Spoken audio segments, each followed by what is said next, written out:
Have you seen the ad by Hungry Jack's talking about how they're getting sued by some American company? Well, McDonald's is suing them over their new burger, the Big Jack. I reckon that Hungry Jack's wanted to get sued, and we're going to look at their two ads to discuss why this might be the case. In terms of rhetoric communication, this ad definitely targets both middle-aged and young Australians. First of all, with a very strong Australian accent. Second of all, with their placement, where they've targeted young people on YouTube and middle-aged people through the television. In this ad, they have a great call to action that really inspires that FOMO feeling in people, saying that you can get free delivery for a limited time only. To differentiate from competitors' products, they've claimed that their burger is bigger, better, and flamier than other burgers. So why is Hungry Jack's getting sued over this? Well, it's not just the name that's a bit of a parody. They've copied the burger design, the ingredients, the taglines.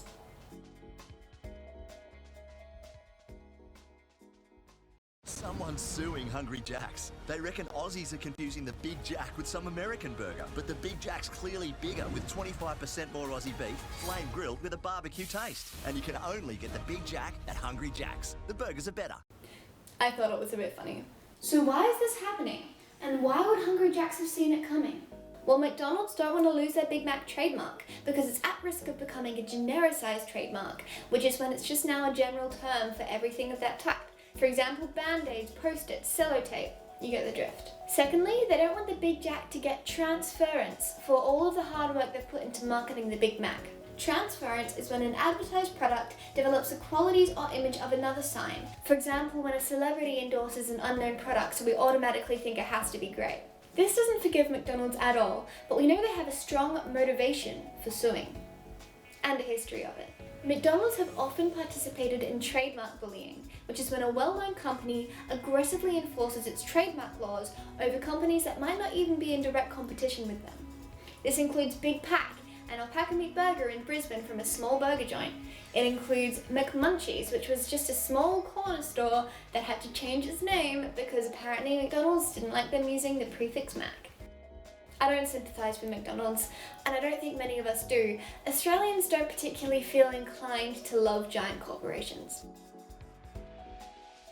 This lawsuit really feels like it's the underdogs, the relatable local Australian company fighting against the big bully McDonald's. Or are they trying to say it's an Australian versus an American thing? These tensions are especially relevant in the current political climate, particularly with COVID restrictions and border closures. Us Australians tend to love sticking it to the big corps, with a bit of a larrikin culture, and this second ad really capitalises on that nationalism because it uses the word Aussie and also has an even stronger accent for the narrator. But as Australian as this mischief seems, Hungry Jack's isn't even that Aussie, it's just the name. They're basically Burger King with a different logo and now a Big Jack, I suppose. Burger King very commonly memes on Big Brother McDonald's, and it's one of their most popular marketing strategies. Well, why is this effective? Holiday's Tactic 3 says something that's going to go viral is likely inciting one of our most high valence emotions, including indignation. And I feel indignant. McDonald's thinks that Australians are stupid. F you, McDonald's.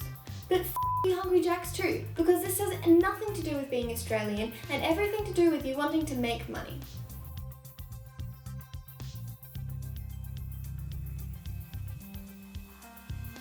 When we see Hungry Jack's all over the news, we're going to think of them before McDonald's, and that's exactly what Hungry Jack's wants. This court case has effectively created a strong narrative, and humans are a sucker for stories. We've been given a great story of a clash between two companies, and we're all eager to see what happens next. If Hungry Jack's wins, it'll be a great triumph over that giant bully. If they don't, well, they've made millions in advertising.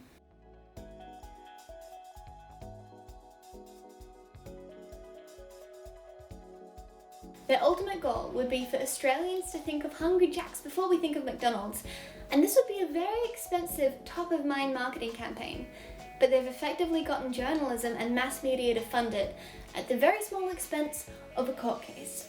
Even if they don't win the court case, they've already won if we're thinking about them more than we did before. And for me, it's a 100% increase. They've certainly won today with a gluten-intolerant, fast food avoidant person making a 5-minute analysis video on them. Congratulations!